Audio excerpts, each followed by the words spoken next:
Hello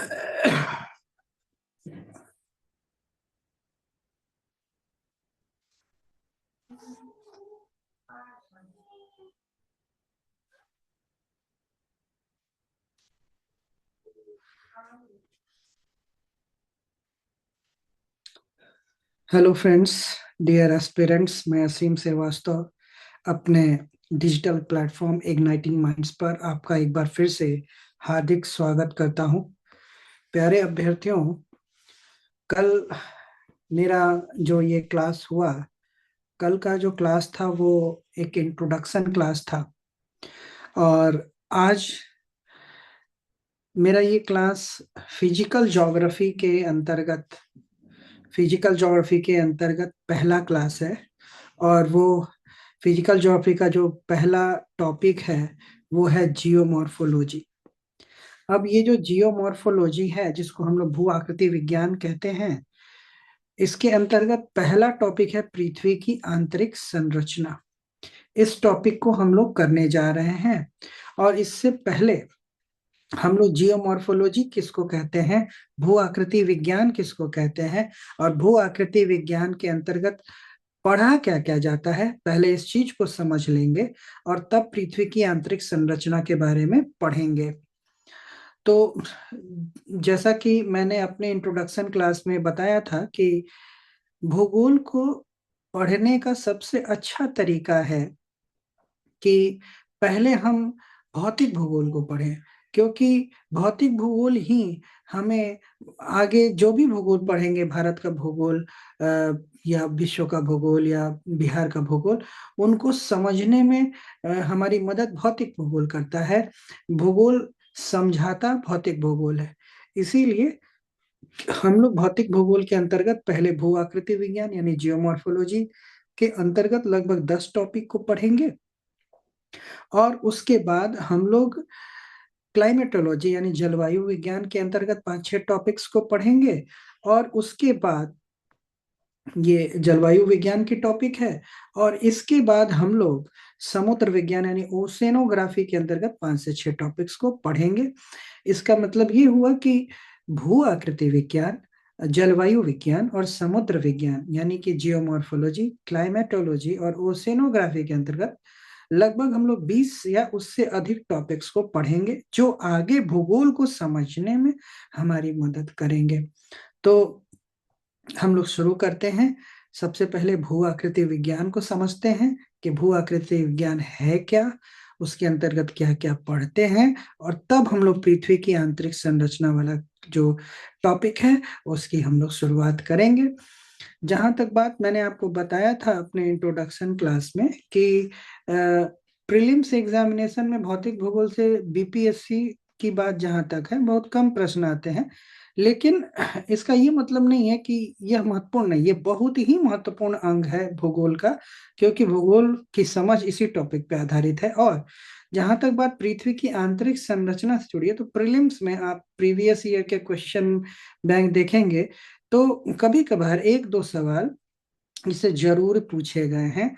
और totally concept based होता है, फैक्ट कम कॉन्सेप्ट ज्यादा है। अच्छा टॉपिक है। लगता है कि बोरिंग है, लेकिन बोरिंग है नहीं। मैं प्रयास करूंगा कि आपके लिए ये टॉपिक मैं आसान बना दूं और आपकी समझ जो है वो बेहतर हो जाए। तो हम लोग शुरू करते हैं जियोमॉर्फोलॉजी को समझना। तो सबसे पहले हम लोग तो पहले ये जान लेते हैं कि देखिए, ये जो भू आकृति विज्ञान है, भू आकृति विज्ञान ये जो हम लोग लिख रहे हैं, मैं लिख रहा हूं, देखिए ये भू आकृति विज्ञान। अब देखिए, ये जो भू आकृति विज्ञान है ना, इसको इंग्लिश में क्या बोला जाता है? इसको इंग्लिश में बोला जाता है जियोमॉर्फोलॉजी। जियोमॉर्फोलॉजी। अब ये जो जियोमॉर्फोलॉजी शब्द है, ये कहाँ से आया, इसका क्या अर्थ है, ये जानना चाहिए। उससे हम समझ जाएंगे कि आखिर भू आकृति विज्ञान का क्या उद्देश्य है, इसके अंतर्गत हम किन किन बातों को पढ़ते हैं। तो जहां तक बात यह है कि ये जो जियोमॉर्फोलॉजी शब्द है एक ग्रीक भाषा का शब्द है। ग्रीक भाषा का शब्द यहां लिख रहा हूं, जे मॉर्फी, जे मॉर्फी लोगस, जे मॉर्फी लोगस। अब इसी जे मॉर्फी लोगस ग्रीक भाषा का शब्द है, इसी से बना है जियोमॉर्फोलॉजी, इसी से बना है। तो आखिर जे मॉर्फी लोगस का क्या अर्थ है? तो इसमें जीई, जीई को बोलते हैं जे, जे का मतलब हुआ पृथ्वी, और बाकी ये बचा मॉर्फी। तो मॉर्फी का अर्थ होता है, मॉर्फी का अर्थ होता है रूप, और ये जो लोगस है, लोगस, इसका अर्थ होता है वर्णन। तो इस तरह से अगर हम जे मॉर्फी लोगस को जोड़कर पृथ्वी, रूप और वर्णन को जोड़ें तो हम बताते हैं कि जियोमॉर्फोलॉजी का तात्पर्य भूगोल के अंतर्गत उस शाखा से है जिसके तहत पृथ्वी के विविध, पृथ्वी के विविध स्थल रूपों, पृथ्वी के विविध स्थल रूपों के विकास क्रम का अध्ययन, के विकास क्रम का अध्ययन। कहने का ये मतलब है कि हमारी पृथ्वी पर जो अलग अलग स्थल रूप हैं, ये जो अलग अलग स्थल रूप है ना हमारी पृथ्वी पर, इसके लिए भूगोल में हिंदी में जिस शब्द का प्रयोग किया जाता है उसको हम लोग बोलते हैं उच्चावच, और उच्चावच को इंग्लिश में बोलते हैं रिलीफ, और इसी को साधारण शब्दों में बोलते हैं स्थल रूप। तो आप जैसा कि देख रहे हैं कि हमारे पृथ्वी पर अलग अलग स्थल रूप हैं, पर्वत भी हैं, पहाड़ भी हैं, पठार भी हैं, नदियां भी हैं, समुद्र भी हैं, खाई भी हैं, अनेक प्रकार के स्थल रूप हैं। तो इनका विकास किसी न किसी प्रक्रिया के तहत हुआ होगा, उन्हीं का अध्ययन करना हमें बताता है भू आकृति विज्ञान। यही उद्देश्य होता है कि हमारी पृथ्वी पर जिन जिन स्थल रूपों का विकास हुआ है उसका अध्ययन करना, ये है जियोमॉर्फोलॉजी। तो कहने का ये मतलब हुआ कि हमारी पृथ्वी पर जो अलग अलग प्रकार के स्थल रूप हैं वो तो पृथ्वी का अस्तित्व हुआ आज से लगभग 4.6 अरब वर्ष पूर्व हमारी पृथ्वी अस्तित्व में आई थी, और 4.6 अरब वर्ष पूर्व से लेकर अब तक हमारी पृथ्वी पर अनेकों स्थलाकृतियों का निर्माण हुआ है, उनका विनाश हुआ है, फिर नव निर्माण हुआ है। तो निर्माण और विकास की प्रक्रिया सतत रूप से चलती रही है, और इसी प्रकार से अनेकों स्थल रूप अस्तित्व में आए। तो सवाल ये उठता है कि हमारी पृथ्वी पे जो अलग अलग प्रकार के स्थल रूप हैं उनको कितने श्रेणियों में बांटा जाता है, और तब बांट कर उसका हम लोग अध्ययन करते हैं। तो देखिए, हमारी पृथ्वी पर जितने भी प्रकार के स्थल रूप हैं, पृथ्वी के जितने भी प्रकार के स्थल रूप हैं, पृथ्वी के स्थल रूप जितने भी प्रकार के हैं, देखिए इसको हम लोग क्या बोलते हैं, इसको हम लोग बोलते हैं उच्चावच, रिलीफ। अब पृथ्वी पर जो ये अलग अलग प्रकार के स्थल रूप है इसको 3 भागों में बांटा जाता है। एक को बोलते हैं प्रथम श्रेणी के उच्चावच, प्रथम श्रेणी के उच्चावच बोलते हैं, है ना। Relief of the first order English में बोला जाता है। जितने दूसरे प्रकार के जो स्थल रूप है हमारे पृथ्वी पर उसको हम लोग बोलते हैं द्वितीय श्रेणी के उच्चावच, द्वितीय श्रेणी के उच्चावच। और बच गए जितने भी स्थल रूप हैं इसको हम लोग तृतीय श्रेणी के उच्चावच के अंतर्गत रखते हैं। तो सवाल ये है कि प्रथम श्रेणी में किन स्थल रूपों का अध्ययन करते हैं, द्वितीय श्रेणी में किन स्थल रूपों का स्थल अध्ययन करते हैं, और तृतीय श्रेणी में किन स्थल रूपों या उच्चावच का अध्ययन करते हैं। तो बात यहाँ ये है कि देखिए, जो प्रथम श्रेणी के उच्चावच है ना, इसके अंतर्गत हमारी पृथ्वी पर जो महाद्वीप हैं और महासागर हैं, इनके विकास क्रम का अध्ययन किया जाता है। तो हमारी पृथ्वी जब अस्तित्व में आई, उसके बाद ही उस पर महाद्वीपों का निर्माण हुआ, फिर बहुत बाद में जाकर महासागर अस्तित्व में आए। तो हम सब जानते हैं कि आज अगर ये हमारी पूरी पृथ्वी है, तो इस पृथ्वी का जितना क्षेत्रफल है, उसका महाद्वीप, हमारी जो स्थल मंडल है, उसके कितने प्रतिशत हिस्से पर महाद्वीप फैला हुआ है, तो लगभग 29.2%। और बाकी जो लगभग 70.8% हिस्सा हमारे स्थल मंडल का है, वो महासागर है। तो महाद्वीप बहुत पहले अस्तित्व में आए थे। पृथ्वी के निर्माण के ठीक बाद महाद्वीपों का उत्थान हुआ, और उसके बाद जहां जहां अंतर्जात बलों के कारण हमारी पृथ्वी के ऊपर, मान लीजिए कि ये हमारी पृथ्वी का ऊपरी हिस्सा है, ये क्रस्ट जो हिस्सा है, तो अगर मैं यहाँ पर आपको बना दूं यहाँ पे, तो देखिए ये भूपर पट्टी अगर हम लोग मान ले, पृथ्वी की सबसे ऊपरी परत इसको मान ले, तो इस पे दो तरह के बल काम करते हैं। एक अंतर्जात बल जो नीचे से ऊपर की ओर लगते हैं। इस तरह से अगर हम पृथ्वी को बना दें कि ये क्रस्ट है, ये मेंटल है, और ये कोर है, ये कोर है और ये मेंटल है, तो ऊपरी परत क्या हो गया, ये हो गया क्रस्ट।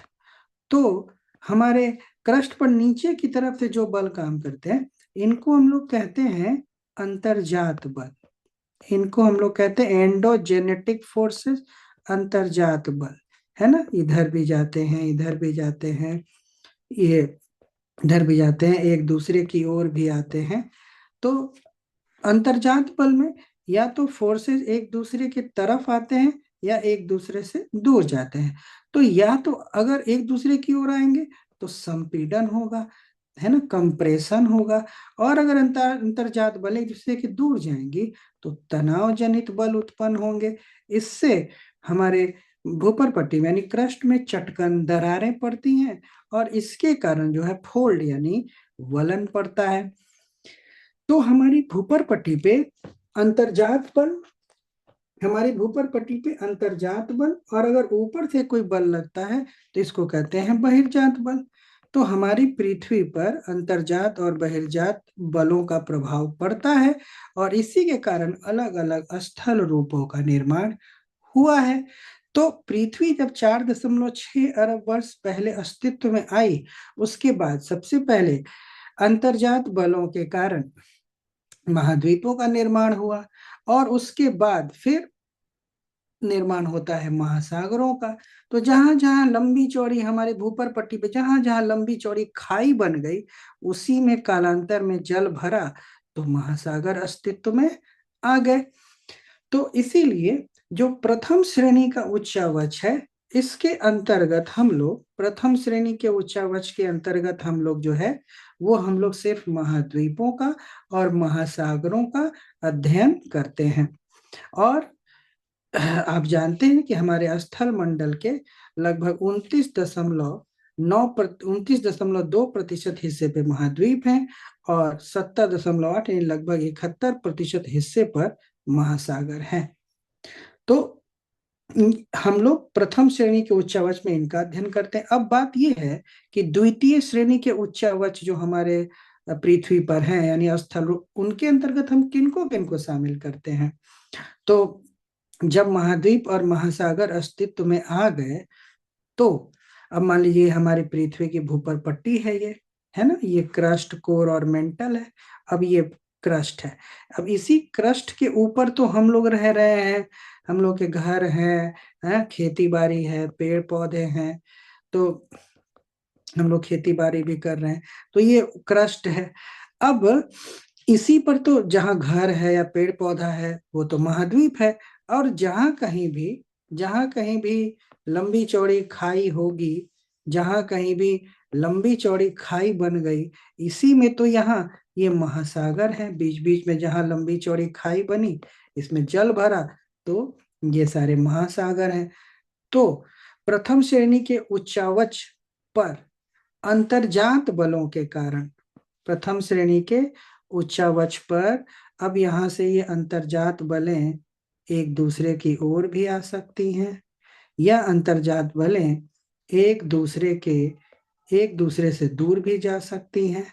तो इस तरह से जो अंतर्जात बलें काम करती हैं, तो उसमें तनाव भी होगा और संपीड़न भी होगा। तो द्वितीय श्रेणी के उच्चावच के अंतर्गत वैसे स्थल रूपों को रखते हैं जिनका निर्माण अंतर्जात बलों के कारण, ना, अंतर अंतर्जात बलों के कारण महाद्वीपों और महासागरों के ऊपर अंतर्जात बलों के कारण जो स्थल रूप विकसित होते हैं, उसको हम द्वितीय श्रेणी के उच्चावच के अंतर्गत रहते हैं। जैसे अब महाद्वीपों के ऊपर अगर अंतर्जात बलों का प्रभाव पड़ा, तो तनाव या संपीड़न होगा, तो पर्वत श्रेणियां बन जाती हैं। पर्वत श्रेणियां फिर इससे जो है दूसरे नंबर पे आप कहें तो पठार बनते हैं, फिर मैदान बनते हैं, है ना, खाइयां बनती हैं। उसी तरीके से महासागरों की तली पर जो अंतर्जात बलों का प्रभाव पड़ता है, उससे हम जिस प्रकार हम लोग देखते हैं ना कि हमारे महाद्वीप पर पर्वत श्रेणियां हैं, पठार है, मैदान है, खाई है, वैसे ही महासागरों की तली पर भी, ये जो नीचे महासागर की ये तली है, इस पर भी तो अंतर्जात बलों का प्रभाव पड़ रहा है। तो महासागरों की तली पर उसी तरह पर्वत श्रेणियां पाई जाती हैं। महासागरों की तली पर जो पर्वत श्रेणियां हैं वो काफी लंबी चौड़ी और विस्तृत है। उसी तरह पठार भी हैं। उसी तरह महासागर की तली पर गहरे सागर मैदान भी पाए जाते हैं। गहरे सागर मैदान भी हैं, महासागरीय खाई भी है। बीच बीच में जहां तनाव जनित बल के कारण महासागरीय दरार टूट गई, तो अंदर से मैग्मा आकर लावा बनकर शीतल होकर ठोस हो जाता है, तो मध्य महासागरीय कटक भी बन जाते हैं महासागरों में। इसलिए द्वितीय श्रेणी के उच्चावच के अंतर्गत हम अंतर्जात बलों के कारण प्रथम श्रेणी के उच्चावच पे जो स्थलाकृतियां बनती है उसका अध्ययन करते हैं। और ये जो स्थलाकृतियां हैं प्रथम श्रेणी के उच्चावच पे बनती हैं, यानी कि या तो महाद्वीपों पर बनती हैं, महासागरों की तली पर बनती हैं। और कैसे बनती है? अंतर्जात बलों के कारण। तो अभी तक आपने ये समझा कि जो जियोमॉर्फोलॉजी है, भू आकृति विज्ञान, उसका असल उद्देश्य है कि पृथ्वी के विविध स्थल रूपों के विकास का अध्ययन करना। और पृथ्वी पर जितने भी स्थल रूप हैं उनको 3 श्रेणियों में बांटा जाता है: प्रथम श्रेणी, द्वितीय श्रेणी और तृतीय श्रेणी। अब प्रथम श्रेणी के उच्चावच में महाद्वीप को बांटते हैं, महासागर को रखते हैं। द्वितीय श्रेणी के अंतर्गत महाद्वीपों और महासागरों पर अंतर्जात बलों के कारण जो ये सब स्थलाकृतियां बनते हैं उसका हम अध्ययन करते हैं। अब बात आती है तृतीय श्रेणी कि तृतीय श्रेणी के उच्चावच के अंतर्गत हम लोग कौन कौन से स्थलाकृतियों को देखते हैं और फिर उसका अध्ययन करते हैं। तो देखिए, जो तृतीय श्रेणी की स्थलाकृतियां हैं, relief of the third order इसको बोलते हैं हमारे पृथ्वी पर। तृतीय श्रेणी के उच्चावच, तृतीय श्रेणी के उच्चावच या स्थल रूप भी हम लोग आसान शब्दों में कह सकते हैं। तो ये जो तृतीय श्रेणी के उच्चावच हैं, अब इनके निर्माण में बहिर्जात बलों की, एक्सोजेनेटिक फोर्सेस की भूमिका होती है। बहिर्जात बलों की, तो बहिर्जात बल लगेंगे कहाँ पर? तो बहिर्जात बल लगेंगे द्वितीय श्रेणी के उच्चावच पर, क्योंकि प्रथम श्रेणी के उच्चावच पर तो अंतर्जात बल लगा, तो बन गया द्वितीय श्रेणी का उच्चावच। अब द्वितीय श्रेणी के उच्चावचों पर बहिर्जात बल द्वितीय श्रेणी के स्थल रूपों या उच्चावच पर जो बहिर्जात बल लगेगा, उनसे निर्मित स्थलाकृतियों को हम लोग रखते हैं तृतीय श्रेणी के अंतर्गत, तृतीय श्रेणी के उच्चावचों में रखते हैं। तो इसमें अब पर्वत, अब पर्वत पे बहिर्जात बल, तो बहिर्जात बल में होता क्या है? तो बहिर्जात बल में, ये जो बहिर्जात बल है, इसमें या तो अपक्षय होगा, अपक्षय, इसको वेदरिंग बोलते हैं, वेदरिंग, और या फिर अपर्दन होगा। इसी को तो हम लोग बहिर्जात बल बोलते हैं। अब अपर्दन को हम लोग इरोजन बोलते हैं इंग्लिश में। तो अपक्षय क्या होता है? जब चट्टानों में टूट फूट हो और टूटे फूटे पदार्थ कहीं हटे नहीं, उसी स्थान पर रहे, तो उसको हम कहते हैं अपक्षय। लेकिन जब चट्टानों में टूट फूट हो और टूटे फूटे पदार्थ उस स्थान पर जहां मूल चट्टान है वहां न रहकर स्थानांतरित होकर कहीं और परत दर परत जमे, तो अपने मूल स्थान से टूटे फूटे पदार्थ जब हट जाते हैं तो इसको अपर्दन बोलते हैं। तो ये अपक्षय और अपर्दन करने का काम बहिर्जात बलों के द्वारा होता है। तो बहिर्जात बलों में हम किनको किनको शामिल करते हैं? तो जैसे नदियां हो गई, नदियों में जो बहता जल वो चट्टानों को तोड़ने फोड़ने का काम करता है ना। फिर पवन, वायु, ये भी चट्टानों के अपक्षय और अपर्दन के लिए जिम्मेदार है। सागरीय लहरें, सागरीय लहरें भी तटों से टकराती हैं, तो कहीं अगर कठोर चट्टान है तो उसका अपक्षय अपर्दन करती हैं, है ना, सागरीय लहरें। या फिर हिमानिया, जो ग्लेशियर्स हैं उच्च पर्वतीय स्थलों में, वो पिघलते हुए बर्फ की बड़ी राशि है, तो जब वो नीचे खिसकती हैं तो चट्टानों का अपक्षय और अपर्दन करती हैं। इन्हीं के द्वारा जो है अपक्षय और अपर्दन की क्रिया होती है, और इनके द्वारा पर्वतों पर इनके द्वारा अपक्षय अपर्दन होगा तो जलप्रपात बनेंगे, जलप्रपात बनेंगे, फिर वी आकार की घाटियां बनेंगी, है ना, वी आकार की घाटियां बनेंगी। आप देखते हैं नदियों में रबड़ के बोट लेकर जैकेट्स वगैरह पहन के जो लोग रिवर राफ्टिंग करते हैं, बीच बीच में नदियों की तली पे कठोर चट्टान होते हैं, तो मुलायम चट्टान कट जाते हैं, कठोर चट्टान रह जाते हैं, तो इनको रैपिड्स बोलते हैं, क्षिप्तिकाएं हिंदी में बोलते हैं। ये बनते हैं पर्वतों पर। खाइयां जो गॉर्ज बनती हैं, जिसको खड या महाखड बोलते हैं, कैनियन, वो सब बनते हैं। तो इसके अंतर्गत हम लोग पर्वतों पर जो बहिर्जात बल से ये स्थलाकृतियां बन रही, इनके बारे में पढ़ते हैं। उसी तरह मैदानों पर अगर हम आते हैं, मैदानों पर आए, और मैदानों पर जो बहिर्जात बल के कारण स्थलाकृतियां बनती हैं, जैसे नदी जो है वो नदी घाटियां बनाती हैं, अपने दोनों ओर रिवर वैलीज बनाती हैं मैदानों में, बाढ़ का मैदान बनाती हैं, बाढ़ का मैदान बनाती हैं। फिर आप देखेंगे नदियां विसर्पाकार मार्ग में चलती हैं, तो गोखुर झील इत्यादि का निर्माण करती हैं, हैं। बालू का प्राकृतिक तटबंध, नदियों के दोनों ओर रेत और मिट्टी का जमा हो जाता है, तो एक प्राकृतिक बांध बन जाता है जिसको हम प्राकृतिक तटबंध बोलते हैं, है ना। और फिर नदियां अपने मुहानों पर अवसादों का जमाव करती हैं, तो डेल्टा जैसी स्थलाकृति बनती है। तो ये सब जो स्थलाकृतियां हैं, ये बहिर्जात बलों के कारण बनती हैं, पर्वतों पर, मैदानों पर, पठारों पर, पहाड़ों पर बहता हुआ जल, वायु, है ना, सागरीय लहरें, ये सब स्थलाकृतियों का निर्माण करती हैं। तो इस प्रकार से आपने ये समझा कि प्रथम श्रेणी के उच्चावच के अंतर्गत, आपने अब तक ये समझा कि प्रथम श्रेणी का जो उच्चावच है, इसके अंतर्गत हम लोग महाद्वीप और महासागरों को पढ़ते हैं। फिर जो द्वितीय श्रेणी का उच्चावच है, इसके अंतर्गत हम लोग महाद्वीपों और महासागरों की तली पर अंतर्जात बलों के कारण जो स्थलाकृतियां बनती हैं, जैसे पर्वत श्रेणियां, पठार, मैदान, खाई, उसी तरह महासागर की तली पर इन सब स्थलाकृतियों का अध्ययन करते हैं। और तृतीय श्रेणी के अंतर्गत अब पर्वतों और मैदानों और पठारों का जब अपक्षय अपर्दन होता है बहिर्जात बलों के कारण, तो जो सब स्थलाकृतियां बनती हैं, इसका जिक्र हमने किया कि अगर पर्वतों पर अपक्षय अपर्दन बहिर्जात बल लग रहे हैं तो जलप्रपात, वियाकार घाटियां, गॉर्ज, कैनियन, महाखड बनते हैं। और उसी तरह नदी, घाटियां, बाढ़ का मैदान, गोखुर, झील, प्राकृतिक तटबंध, डेल्टा जैसी स्थलाकृतियां बनती हैं। तो इस प्रकार ये निष्कर्ष निकला कि भू आकृति विज्ञान का जो मूल उद्देश्य है, वो मूल उद्देश्य है पृथ्वी के विविध स्थल रूपों के विकास का अध्ययन करना।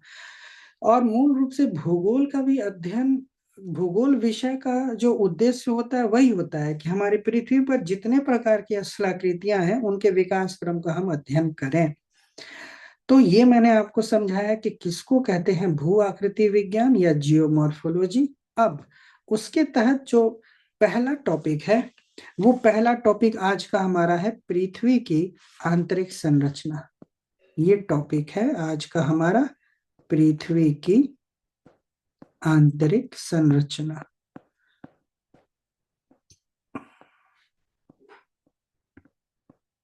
इस टॉपिक को हम लोग अब करने जा रहे हैं। The interior structure of the earth बोलते हैं हम लोग इसको। तो देखिए इस टॉपिक का क्या हम लोगों को पढ़ना है। देखिए पृथ्वी की, अब जैसे मान लीजिए मैं ये ड्रॉ करूं एक पृथ्वी, ये मैंने एक ड्रॉ किया एक पृथ्वी इस तरीके से, थोड़ा गड़बड़ हो गया मानता हूं, फिर से बनाता हूं। देखिए तो ये हमारी एक पृथ्वी है, इस तरीके से हमने एक पृथ्वी को ड्रॉ किया। अब अगर हम एक कॉलम काटे पृथ्वी के केंद्र से बाहर, तो हमको पता चलेगा ना कि पृथ्वी की आंतरिक संरचना कैसी है। कहने का ये मतलब है कि चलिए एक आप उदाहरण डे टू डे लाइफ का देखिए। आप में से बहुत लोग केक का ऑर्डर देते होंगे, है ना, बर्थडे है या अन्य ओकेजन पे हम लोग केक कटिंग करते हैं। तो जब आप केक काटते हैं तो आप केक खरीदते देखते होंगे, केक एकदम खूब सुंदर, उस पे कई मतलब क्रीम और अन्य बहुत सारे उसमें उसके सजावट होती है। लेकिन जब आप उसको काटते हैं तो एक केक का जब आप एक पीस निकाल देते हैं, इस तरीके से हटा देते हैं, तब आप देखिएगा तो आपको केक की बनावट जो है उसमें कई परतें होंगी। सबसे नीचे सबसे कठोर सतह होगी, जिसमें ये क्षमता होगी कि ऊपर के सभी परतों की का जो दबाव है उसको ये सह ले। सबसे नीचे सबसे हार्ड होगा, फिर उसके ऊपर थोड़ा मुलायम परत, फिर उसके ऊपर और मुलायम, और सबसे ऊपर एकदम ही मुलायम परत जिसपे क्रीम लगी होती है। सबसे स्वादिष्ट हिस्सा भी वही होता है ना। तो उसी तरीके की हमारी पृथ्वी भी जो है ना, वो कई परतों से बनी हुई है। तो सवाल ये है कि हमारी पृथ्वी जो है, जो अलग अलग परतों से बनी है, उन अपनी अलग अलग परतों की क्या विशेषता है, किस प्रकार बनी, कौन से तत्व किस परत में है, इसी का अध्ययन करना हम लोग कहते हैं पृथ्वी की आंतरिक संरचना। लेकिन आपको मैं बताऊं कि पृथ्वी की आंतरिक संरचना का अध्ययन भूगोल का विषय नहीं है। भूगोल का विषय नहीं है, भूगोल का विषय नहीं है। कहने का ये मतलब है कि पृथ्वी की आंतरिक संरचना का अध्ययन करने के लिए एक अलग विषय है जिसको भूगर्भ विज्ञान बोलते हैं। भूगर्भ विज्ञान, और इसको इंग्लिश में हम लोग बोलते हैं जियोलॉजी। इस विज्ञान की शाखा के अंतर्गत ही हमको बहुत विस्तार से पृथ्वी की आंतरिक संरचना के बारे में पढ़ना होता है। तब फिर भूगोल में हम इसका अध्ययन क्यों करते हैं? तो भूगोल में पृथ्वी की आंतरिक संरचना का सीमित रूप से अध्ययन किया जाता है। इसलिए किया जाता है कि मान लीजिए हमारी ये भूपर पट्टी है, तो इस पे कहीं पर्वत होगा, पहाड़ होगा, मैदान है, कहीं फिर खाई होगा, तो इसमें जल भरा होगा, तो महासागर होंगे। यानी हमारी भूपर पट्टी पे जो ये पर्वत है, मैदान है, समुद्र है, तो इनका संबंध तो जड़ों से ही होगा। यानी जितने ऊपर ये पर्वत देख रहे हैं ना, इनकी जड़ें गहराई में उतनी ही ज्यादा गहरी होंगी, है ना। तो कहने का ये मतलब है कि जो भी स्थलाकृति पृथ्वी के ऊपर दिख रही है उसका संबंध आंतरिक हिस्से से है। अब हम लोग घर ही बनाते हैं तो हम लोग को तो सिर्फ ऊपरी हिस्सा दिखता है, लेकिन उसका नींव भी तो डालते हैं, और नींव का संबंध तो नीचे गहराई से है। इसीलिए भूगोल में भू पृथ्वी की आंतरिक संरचना का अध्ययन किया जाता है, ताकि हम जान सके कि पृथ्वी पर जो भी स्थलाकृतियां हैं उनका संबंध किस प्रकार से है, और हर जो पृथ्वी की जो आंतरिक संरचना है अलग अलग परतों की क्या विशेषता है, किन तत्वों से प्रमुख रूप से वो बनी हुई है। इसीलिए सीमित रूप में ही सही हम भूगोल में भी पृथ्वी की आंतरिक संरचना का अध्ययन करते हैं। अब बात यह है ना कि पृथ्वी की आंतरिक संरचना कैसी है। सच्चाई तो यह है कि आज भी सटीक रूप से पृथ्वी की आंतरिक संरचना कैसी है इसका ज्ञान नहीं हो पाया है। अभी भी ये अनुसंधान का ही विषय है कि वास्तविक रूप में पृथ्वी के अंदर कौन सी परत में क्या क्या है, उनका क्या स्वभाव है। ऐसा क्यों? क्योंकि जो चीज हम प्रत्यक्ष रूप से अपनी आंखों से नहीं देख सकते उसका हम सही से आकलन नहीं कर सकते, और चूंकि पृथ्वी की गहराई में क्या है ये हमारे लिए विजिबल नहीं है, दृश्य नहीं है, इसीलिए इसका अध्ययन अनुमानों पर आधारित हो जाता है। इसीलिए कहें कि पृथ्वी की आंतरिक संरचना के विषय में पढ़ना अगर नामुमकिन नहीं है, क्योंकि इंसान के लिए तो कुछ भी नामुमकिन नहीं है, लेकिन कठिन जरूर है, क्योंकि पृथ्वी की आंतरिक संरचना हमारे लिए प्रत्यक्ष रूप से दृश्य नहीं है, डायरेक्टली विजिबल नहीं है। इसीलिए इसीलिए पृथ्वी की आंतरिक संरचना का अध्ययन करने के लिए हमें कई स्रोतों का सहारा लेना पड़ता है। तो कैसे कैसे, कौन कौन से स्रोत? तो पृथ्वी के आंतरिक संरचना का अध्ययन करने के लिए दो प्रकार के स्रोत हैं। एक को बोलते हैं अप्राकृतिक स्रोत। ये जो अप्राकृतिक स्रोत है इसको हम लोग अप्रत्यक्ष स्रोत भी बोलते हैं। और ये जो अप्रत्यक्ष स्रोत है इसके अंतर्गत तीन तत्वों का अध्ययन किया जाता है। तीन तत्वों का अप्राकृतिक स्रोत में सबसे पहले हम लोग घनत्व यानी डेंसिटी को देखते हैं कि घनत्व के आधार पर हम पृथ्वी की आंतरिक संरचना के बारे में क्या क्या जान पाए इसको देखते हैं। फिर हम देखते हैं दबाव, दबाव यानी कि प्रेशर। उसके बाद हम ये देखेंगे कि प्रेशर के आधार पर, दबाव के आधार पर हम पृथ्वी की आंतरिक संरचना के बारे में क्या क्या जान पाए, हमारे वैज्ञानिक क्या क्या जान पाए।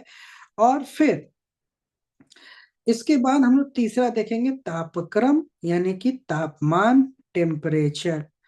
तो ये हम देखेंगे कि आखिर टेम्परेचर के आधार पर हम पृथ्वी की आंतरिक संरचना के बारे में क्या क्या जान पाए हैं अब तक। तो इन तीनों को हम लोग कहते हैं अप्रत्यक्ष स्रोत, पृथ्वी की आंतरिक संरचना के विषय में जानने के लिए। फिर दूसरा जो स्रोत है उसको हम लोग कहते हैं प्राकृतिक या फिर प्रत्यक्ष स्रोत बोलते हैं। अब ये जो प्राकृतिक और प्रत्यक्ष स्रोत है पृथ्वी की आंतरिक संरचना के बारे में जानने के लिए, इसके अंतर्गत हम लोग ज्वालामुखी क्रिया यानी ज्वालामुखी को रखते हैं। और आप जानते हैं ज्वालामुखी का मतलब हो गया वोल्केनो, है ना। तो हम ये देखेंगे कि आखिर ज्वालामुखी क्रिया के आधार पर हम पृथ्वी की आंतरिक संरचना के बारे में क्या क्या जान पाए हैं। इसके बाद हम लोग देखेंगे भूकंप, है ना, भूकंप, अर्थक्वेक, अर्थक्वेक। तो फिर हम भूकंप के आधार पर भी जानने का प्रयास करेंगे कि हम पृथ्वी की आंतरिक संरचना के बारे में क्या क्या जान पाए। तो कुल मिलाकर भले ही पृथ्वी की आंतरिक संरचना का अध्ययन करना भूगोल के विषय वस्तु नहीं है, इसके बावजूद हम भूगोल के अंतर्गत पृथ्वी की आंतरिक संरचना का अध्ययन करते हैं, क्योंकि पृथ्वी के ऊपर जो भी स्थलाकृति है उसका संबंध आंतरिक हिस्से से है। तो हम चूंकि पृथ्वी की आंतरिक संरचना हमारे लिए डायरेक्टली विजिबल नहीं है, हम पृथ्वी की गहराई में नहीं देख सकते, इसीलिए दो स्रोत हैं, अप्रत्यक्ष स्रोत और प्रत्यक्ष स्रोत। अप्रत्यक्ष स्रोत में घनत्व, दबाव और तापक्रम है, तो प्रत्यक्ष स्रोत में ज्वालामुखी और भूकंप। तो हम लोग सबसे पहले अप्रत्यक्ष स्रोत के अंतर्गत घनत्व के आधार पर जानने का प्रयास करते हैं कि पृथ्वी की आंतरिक संरचना में क्या है, कैसी है। अभी तो हम लोग डायरेक्टली जानते हैं कि पृथ्वी की आंतरिक संरचना में 3 परतें हैं, जिसको हम लोग क्रस्ट, मेंटल और कोर बोलते हैं। लेकिन ये हम जाने किस आधार पर, हम जाने इन्हीं स्रोतों के आधार पर। तो अब जबकि हम इसका अध्ययन करेंगे इस टॉपिक का, तो ये मान के चलिए कि अभी हम लोग पृथ्वी की आंतरिक संरचना के बारे में कुछ भी नहीं जान रहे हैं, और तब हम जानने का प्रयास करते हैं कि आखिर पृथ्वी की आंतरिक संरचना के बारे में बताने में घनत्व की क्या भूमिका है। डेंसिटी, घनत्व, है ना। तो ये अब हम लोग देखने का प्रयास करते हैं। तो देखिए, अब हमारी पृथ्वी जो ये है, हमारी ये जो पृथ्वी है, अभी हम लोग ये कहते हैं कि चलिए 3 परतों से बनी है। सबसे ऊपरी परत क्रस्ट है, उसके बाद की जो परत है वो मेंटल है, और अंदरूनी परत जो है वो कोर है। अगर इसी को एक कलम काट लिया जाए तो इस तरह से हमारी पृथ्वी, ये क्रस्ट है, ये मेंटल है और ये कोर है। तो इसको हम लिखते हैं कोर। जो सबसे केंद्र में है ये है कोर। इसके बाद ये जो है ये कोर हो गई।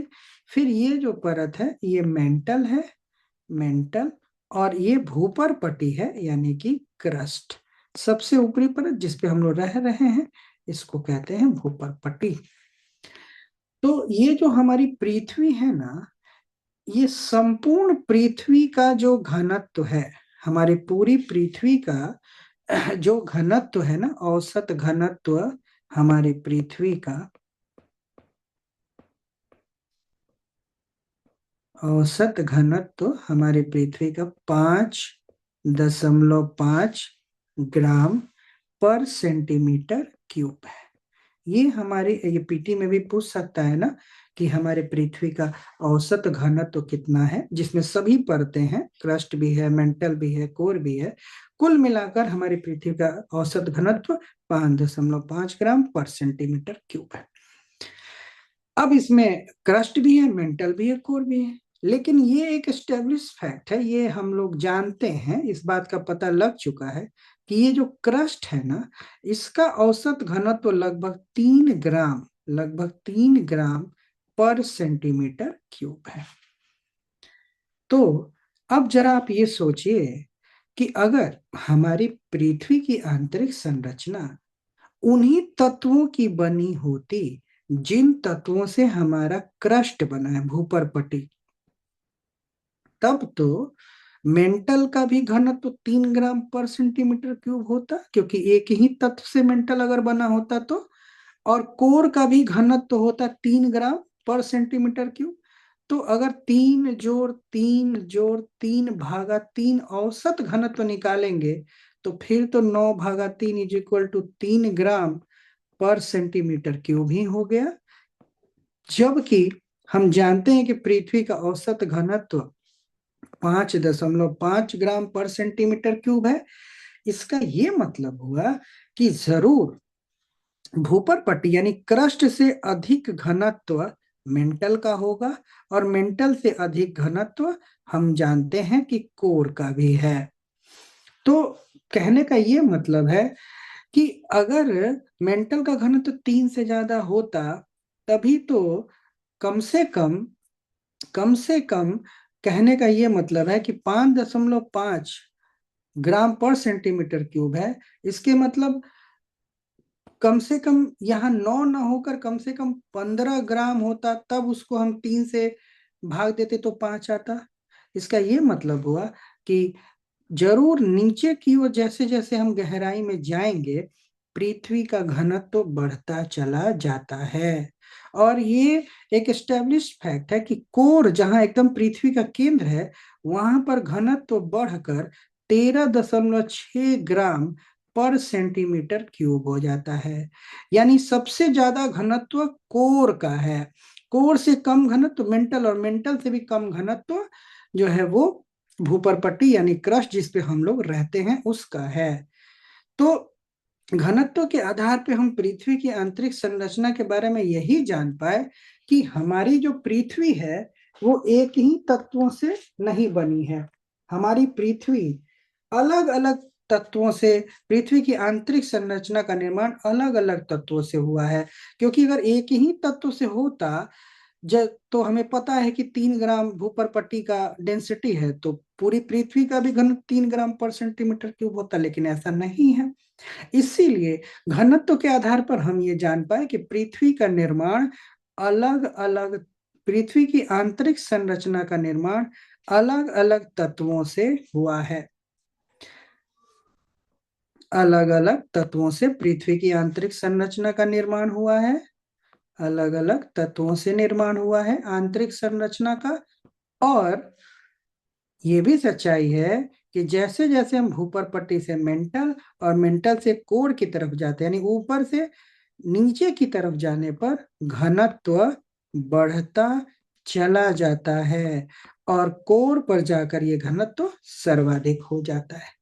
तो पृथ्वी की आंतरिक संरचना के बारे में हम घनत्व के आधार पर यही बात जान पाए और कुछ नहीं जान पाए।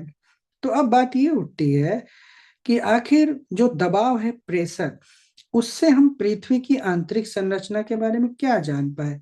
तो अब जरा हम प्रेशर के बारे में, दबाव से हम क्या जान पाए पृथ्वी की आंतरिक संरचना के बारे में, ये भी हम जानने का प्रयास करते हैं। तो अभी चूंकि हम लोग जानते हैं कि पृथ्वी में 3 बड़ी परतें हैं, क्रस्ट, मेंटल और कोर। ये क्रस्ट हो गया, ये मेंटल हो गया, और सबसे नीचे ये कोर हो गया। तो ये कोर है सबसे अंदर, ये मेंटल है, ये आउटर कोर है, ये मेंटल है, ये बाह्य कोर है आउटर कोर, और ये इनर कोर है आंतरिक कोर है। और ये जो है वो क्रस्ट है। क्रस्ट यानी कि भूपर पट्टी है। अभी देखिए, तो इसमें तो कई परतें हैं, कई अलग अलग विभिन्न परतों से हमारी पृथ्वी की आंतरिक संरचना का निर्माण हुआ है। तो सबसे पहले तो हमारे जितने भी भूगर्भ विज्ञानी और भूगोलवेत्ता थे, इसी बात को जानने के लिए अध्ययन में जुटे हुए थे कि आखिर कोण का जो ये 13.6 ग्राम/सेंटीमीटर क्यूब तक जो ये घनत्व, डेंसिटी बढ़ जाता है, वो क्यों बढ़ता है। पहले तो हमारे जो विद्वान जन थे, उनके समक्ष यही चुनौती थी इसको हल करने की, कि ये घनत्व जो है ऊपर से नीचे जाने पर ये बढ़ता चला जाता है और नीचे एकदम केंद्र में बढ़ने पर मैक्सिमम डेंसिटी, ऐसा क्यों। तो शुरू शुरू में हमारे जितने भूगर्भ विज्ञानी और भूगोलवेत्ता लोग थे, वो ये माने कि चूंकि पृथ्वी की आंतरिक संरचना का निर्माण तो कई परतों से हुआ है, और जो सबसे नीचे की परत है उसके ऊपर तो अनेकों परतें हैं, और सभी परत का अपना एक भार है, और इस तरह से नीचे की परत पे सबसे ज्यादा भार पड़ रहा है, यानी सबसे ज्यादा दबाव पड़ रहा है। इसीलिए नीचे की जो सबसे परत है कोर के पास, उसका घनत्व सबसे ज्यादा है। तो शुरू शुरू में जो हमारे भूगर्भ विज्ञानी थे, ये मानकर चल रहे थे कि पृथ्वी की गहराई में जाने पर घनत्व इसलिए बढ़ता है क्योंकि पृथ्वी की आंतरिक संरचना में कई परतों से हुआ है, और धीरे धीरे परतों के कारण, एक परत के ऊपर दूसरी, दूसरी के ऊपर तीसरी, कारण नीचे ना भार बढ़ता जा रहा है। तो नीचे भार बढ़ता चला जा रहा है, इसीलिए हमारे जो शुरू के जो भूगर्भ विज्ञानी थे, उन्होंने ये समझा कि क्रस्ट का घनत्व कम और क्रस्ट से अधिक घनत्व मेंटल का, और मेंटल से अधिक घनत्व कोर का इसलिए है क्योंकि ऊपर से नीचे कई परतें हैं और हर परत का अपना वेट है। उस भार के कारण ही दबाव बढ़ता जा रहा है, इसीलिए कोर का घनत्व सबसे ज्यादा है। तो इस तरीके से ये शुरू शुरू में भूगर्भ वैज्ञानिक समझ रहे थे। अभी एक मैं देख पा रहा हूँ कि एक पार्टिसिपेंट जो हैं, वो आए हैं, मोहम्मद अजमल जी, है ना। आपने शिरकत की है इस क्लास को देखने के लिए, बड़े अच्छे स्टूडेंट आप हुआ करते थे, मैं हुआ करते कि आप हैं, और मैं आपको जानता हूँ जहां तक मैं समझता हूँ। तो मैं पृथ्वी की आंतरिक संरचना के बारे में बता रहा था। तो लेकिन बाद में भूगर्भ विज्ञानी इस निष्कर्ष पर पहुंचे कि क्रस्ट से ज्यादा घनत्व मेंटल का और मेंटल से अधिक घनत्व कोर का इसलिए नहीं है कि ऊपर से नीचे कई परतों के कारण भार बढ़ता चला जा रहा है, इसलिए नहीं। वो बाद में भूगर्भ वैज्ञानिक इस नतीजे पे पहुंचे और उन्होंने ये बताया कि किसी भी परत पर चाहे कितना भी भार हम बढ़ा दें, एक निश्चित सीमा के बाद उसका हम घनत्व तो नहीं बढ़ा सकते। तो भूगर्भ विज्ञानी इस निष्कर्ष पे पहुंचे कि पृथ्वी के नीचे अंदर जाने पर घनत्व तो इसलिए बढ़ रहा है कि हमारी पृथ्वी की विभिन्न परतें अलग अलग तत्वों से बनी हैं, न कि भार बढ़ने के कारण वो घनत्व तो बढ़ रहा है, बल्कि घनत्व तो इसलिए बढ़ रहा है कि पृथ्वी की सभी परतें, चाहे वो क्रस्ट हो, चाहे मेंटल हो, चाहे कोर, वो अलग अलग तत्वों से बनी है और हर तत्व का घनत्व तो अलग अलग होता है, हर तत्व का।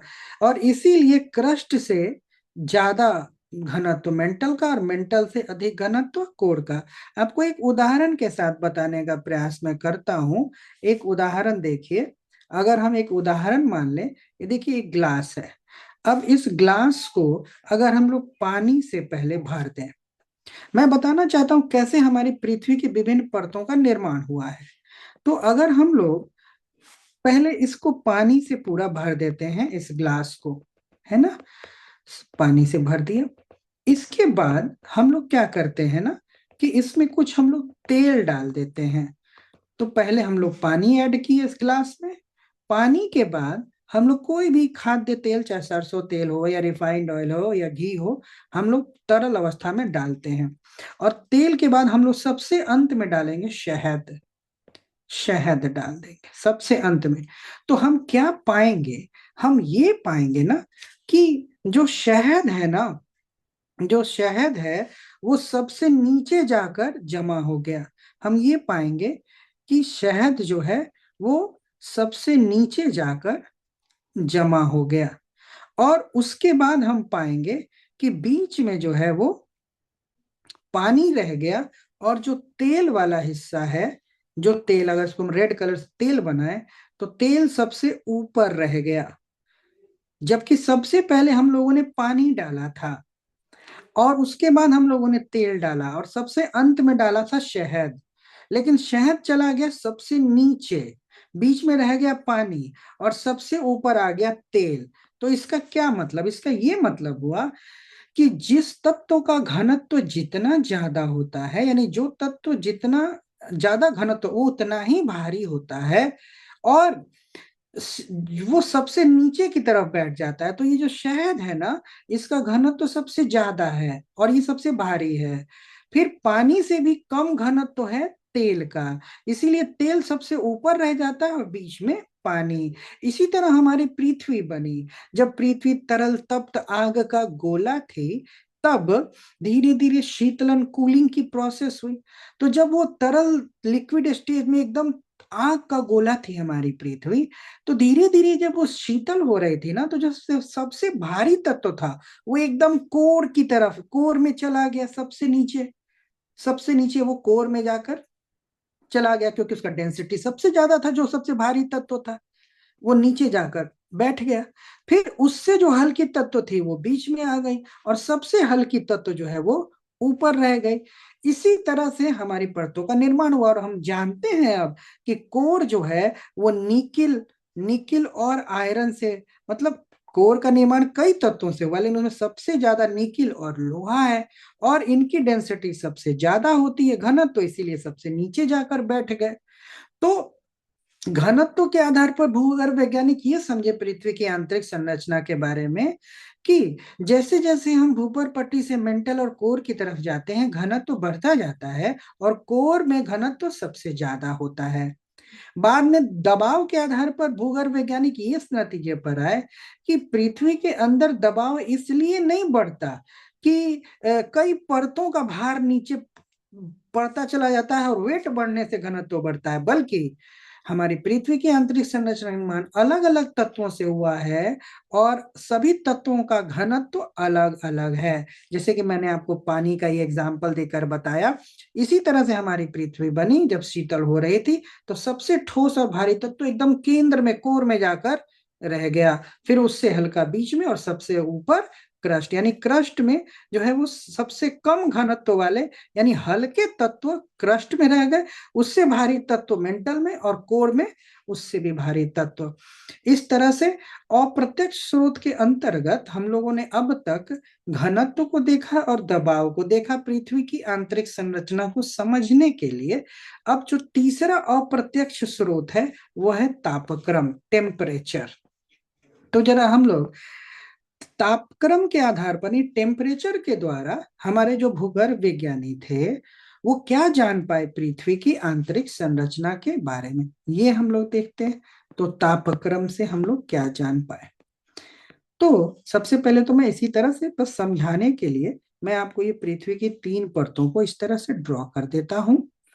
और इसी तरह ये क्रस्ट है, फिर ये मेंटल है, फिर आउटर कोर है और तब इनर कोर है ना। तो ये कोर हो गया, ये मेंटल हो गया और सबसे ऊपरी परत हो गया ये क्रस्ट। तो इसी तरह से ये क्रस्ट बना। अब ये जो क्रस्ट मैंने बनाया है ना, सबसे पहले जरा इसी का उदाहरण लेते हैं। तो इस क्रस्ट को हम लोग इस तरीके से थोड़ा ज्यादा मोटाई में, यानी भूपर पट्टी को थोड़ा ज्यादा मोटाई में बना देते हैं अपने समझने के लिए।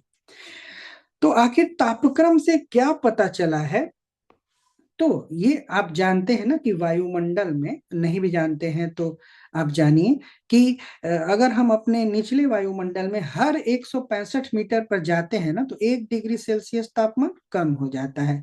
उसी तरह से अगर हम पृथ्वी के अंदर जाते हैं, पृथ्वी के जैसे ही हम अंदर जाते हैं, तो पृथ्वी के अंदर जाने पर ना, प्रत्येक किलोमीटर पर, पृथ्वी के अंदर जाने पर 32 मीटर की गहराई पर ना, अगर हम 32 मीटर की गहराई पर आए, 32 मीटर की गहराई यहां तक आए ना, तो अगर ऊपर धरती पे जहां हम लोग खड़े हैं, अगर यहाँ 20 डिग्री सेल्सियस तापमान है, अगर यहाँ पर तापमान 20 डिग्री सेल्सियस ऊपर में है, तो 32 मीटर नीचे आएंगे ना, तो तापमान हो जाएगा 21 डिग्री सेल्सियस। यानी कहने का मतलब है कि पृथ्वी की आंतरिक हिस्से में प्रति 32 मीटर नीचे जाने पर 1 डिग्री सेल्सियस तापमान में वृद्धि हो जाती है ना।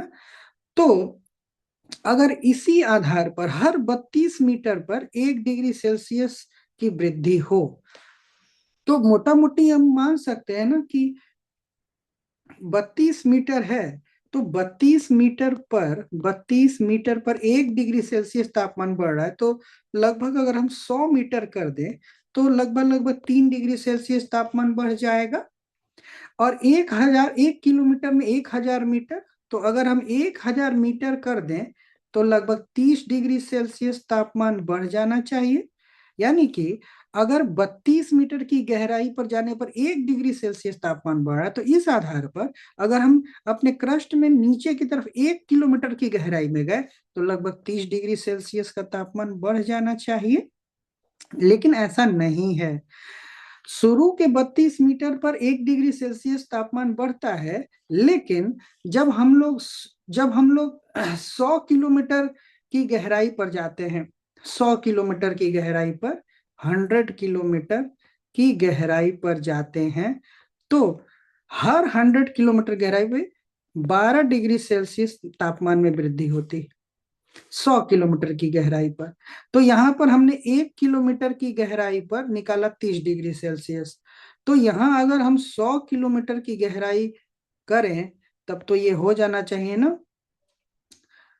आपको 30 गुने 10, 300, 3,000 डिग्री सेल्सियस, है ना, तापमान हो जाना चाहिए 1,100 किलोमीटर की गहराई पर। लेकिन ऐसा नहीं है।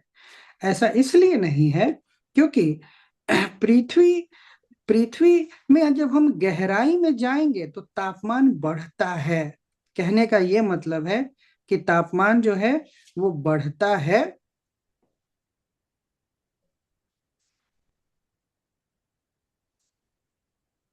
है ना। तो मैं ये समझा रहा था कि तापक्रम के आधार पर हम लोग क्या समझते हैं पृथ्वी की आंतरिक संरचना के बारे में। तो मैं फिर से आपको बताऊं कि प्रति 32 मीटर की गहराई में हम लोग आएंगे ना, तो तापमान में 1 डिग्री सेल्सियस की वृद्धि होती है।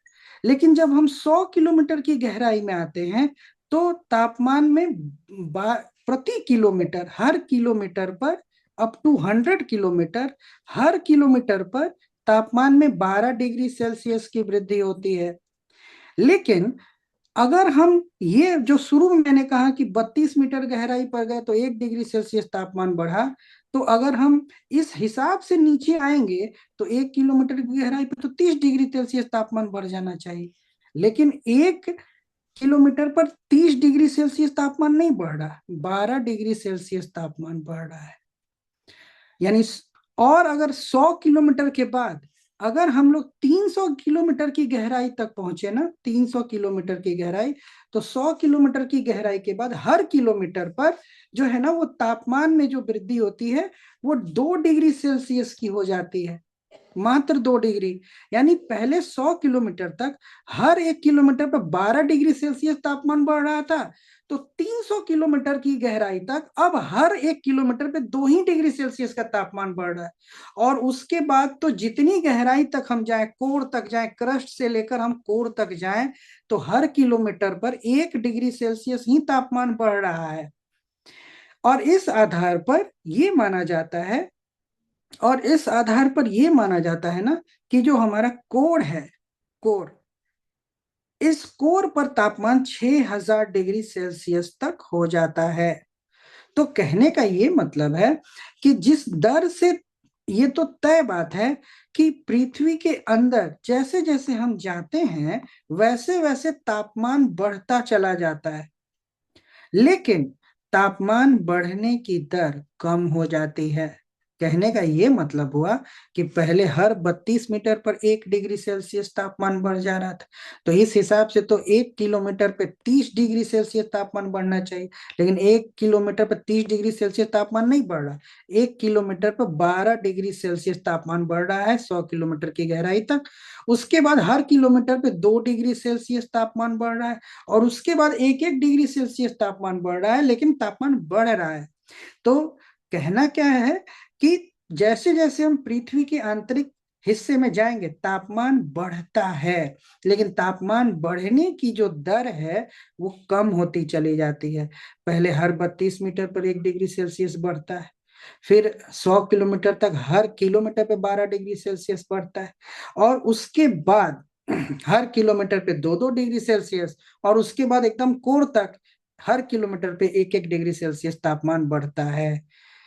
तो जो हमारे भूगर्भ विज्ञानी थे, पृथ्वी की आंतरिक संरचना के बारे में, जिन तत्वों के बारे में जो अप्रत्यक्ष स्रोत है उससे क्या जान पाए, तो ये जो अप्रत्यक्ष स्रोत है इसमें हम लोगों ने घनत्व को देखा, दबाव को देखा, तापक्रम को देखा।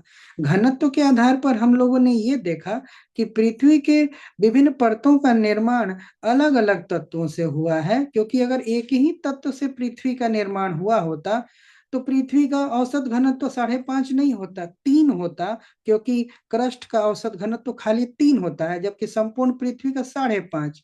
इसीलिए घनत्व के आधार पर हम इस नतीजे पर आए कि पृथ्वी का निर्माण अवश्य अलग अलग तत्वों से हुआ, और हर तत्व का घनत्व अलग अलग है, इसीलिए नीचे की तरफ जाने पे घनत्व बढ़ता है।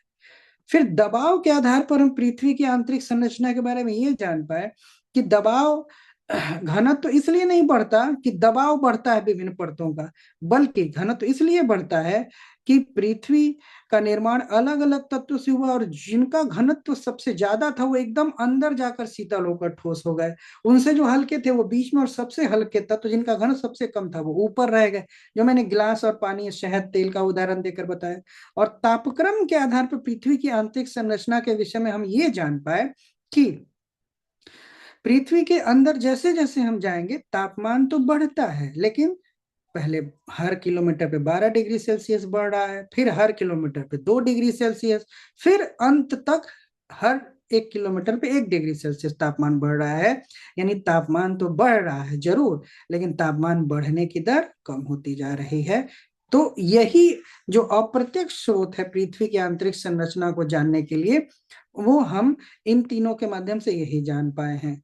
अब बात आती है कि पृथ्वी की आंतरिक संरचना को जानने के लिए जो प्रत्यक्ष स्रोत हैं, ज्वालामुखी और भूकंप, इसके आधार पर हम क्या जान पाए। तो इसके आधार पर जहां तक बात ज्वालामुखी की क्रिया की है, तो जहां तक बात ज्वालामुखी क्रिया की है, अभी हम लोग इस पे भी थोड़ा डिस्कस कर लेते हैं। तो देखिए, हमारी ये पृथ्वी, हम जैसे हम माने कि ये हमारी पृथ्वी है इस तरीके से। अब हमारी पृथ्वी पर ही तो, अगर हमारी पृथ्वी पर तनाव जनित बल काम करे और यहाँ पे हमारी पृथ्वी टूट जाए और यहाँ से लावा ऊपर जाकर शीतल होकर ठोस हो जाए, तो ये हम कहते हैं ज्वालामुखी की क्रिया हुई, जो लावा बाहर निकला। कभी कभी तो लावा भूपर पट्टी मोटा हो तो नीचे की परतों में ठोस हो जाता है। तो कहने का मतलब है कि जहां कहीं भी ज्वालामुखी का उद्गार हो रहा है, तो कहीं ना कहीं तो तरल और तप्त मैग्मा है। क्योंकि ज्वालामुखी का जब विस्फोट होता है तो क्या निकलता है, पिघला हुआ लावा निकलता है, जिसको हम ऊपर पट्टी के नीचे मैग्मा बोलते हैं, ऊपर आता तो लावा बोलते हैं। यानी लावा का सप्लाई कोई ना कोई परत तो कर रहा है ना।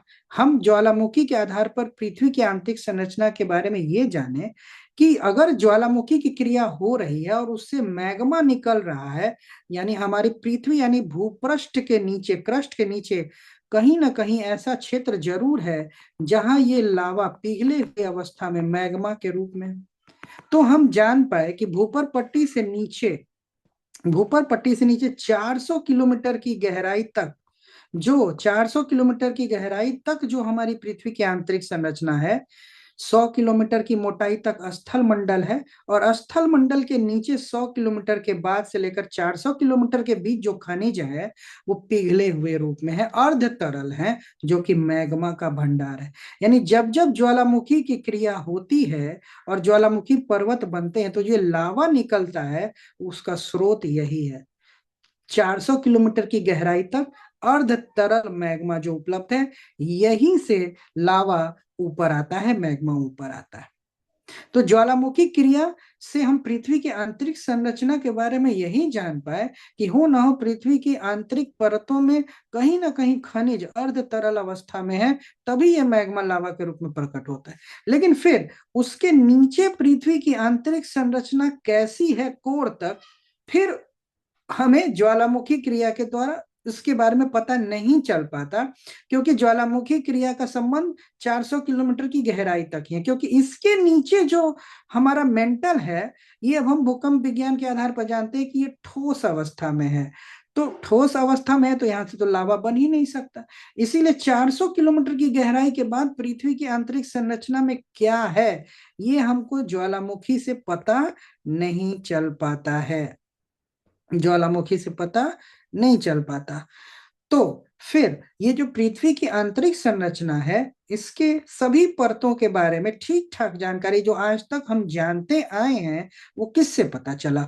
वो हमें पता चला है भूकंप विज्ञान से। तो कहने का ये मतलब है कि आज हम पृथ्वी की आंतरिक संरचना के बारे में जो कुछ भी जानते हैं, वो भूकंप विज्ञान के आधार पर ही जानते हैं। और अब तक जो हम लोग बार बार कोर, क्रस्ट, मेंटल बोल रहे थे, ये हम भूकंप विज्ञान के आधार पर ही जाने हैं कि पृथ्वी की आंतरिक संरचना में मोटे तौर पे 3 ही परतें पाई जाती हैं, क्रस्ट, मेंटल और कोर। और हर परत की अपनी अपनी कुछ विशेषता है, क्योंकि वो अलग अलग तत्वों से बनी है। तो ये हम कैसे जान पाए कि पृथ्वी की आंतरिक संरचना अलग अलग तत्वों से बनी है? वो बताता है भूकंप विज्ञान। क्योंकि जब भी भूकंप आता है ना, तो भूकंपीय तरंगे उत्पन्न होती हैं, और हर भूकंपीय तरंग की जो प्रकृति, जो नेचर होता है, वो अलग अलग होता है। उनके गमन करने का, उनके आगे बढ़ने की प्रवृत्ति, जो नेचर होता है, वो अलग अलग होता है। तो जैसा कि मैं देख पा रहा हूँ कि लगभग 1 घंटे हो चुके हैं मेरे क्लास को। तो अब अगला जो क्लास होगा ना, उसमें मैं आपके सामने इस बात को रखूंगा कि भूकंप विज्ञान से हम पृथ्वी की आंतरिक संरचना के बारे में आज जो कुछ भी जाने, कैसे जाने, किस प्रकार जाने, और भूकंप विज्ञान हमारी किस प्रकार से मदद करता है पृथ्वी की आंतरिक संरचना को समझने में। इस टॉपिक को कर लेने के बाद मैं इस टॉपिक का जो भी नोट्स है, डिटेल्ड नोट्स है, वो पीडीएफ फॉर्मेट में डाल दूंगा। तो जो को भी इच्छुक अभ्यर्थी होगा वो इस टॉपिक के लेक्चर्स को कर लेने के बाद उसको डाउनलोड भी कर लेगा, तो उसके पास स्टडी मटेरियल भी आ जाएगा और मैंने समझाने का पूरा प्रयास किया। और फायदा ये है इस क्लास का ना कि अभी तो जो बच्चे लाइव देख रहे हैं, जो नहीं देख पाए उनके लिए मुश्किल 2-3 घंटे के बाद यही क्लास रिकॉर्डेड वीडियो के रूप में उपलब्ध हो जाएगा। तो वो कभी भी देख सकते हैं और नोट्स तो उनके पास रहेगा ही। और इसी तरह से हर टॉपिक को हम लोग बहुत ही इत्मीनान से, तसल्ली से हम लोग इसको करेंगे और पूरे ज्योग्राफी को एक निश्चित टाइम फ्रेम में कंप्लीट करेंगे। और निश्चय ही न केवल पीटी अपितु मेंस के लिए यह पूरा कोर्स, आधारशिला नाम ही है, आपके लिए कारगर होगा। तो मेरा जो ये क्लास होगा अब वो प्रतिदिन सोमवार से शुक्रवार को रात में 8 बजे से 9 बजे तक हुआ करेगा।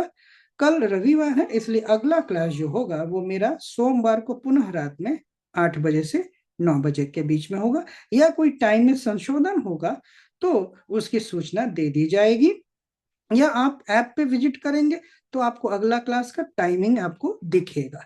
तो अब हम लोग उपस्थित होंगे लाइव क्लास के रूप में सोमवार को, और प्राय संभवतः वो रात के 8 बजे से ही क्लास शुरू हो, ताकि दिन में जो लोग बाहर जाते, नौकरी करते या पढ़ते हैं, वो रात में फ्री होते 1 घंटा इस क्लास को देखें, समझें।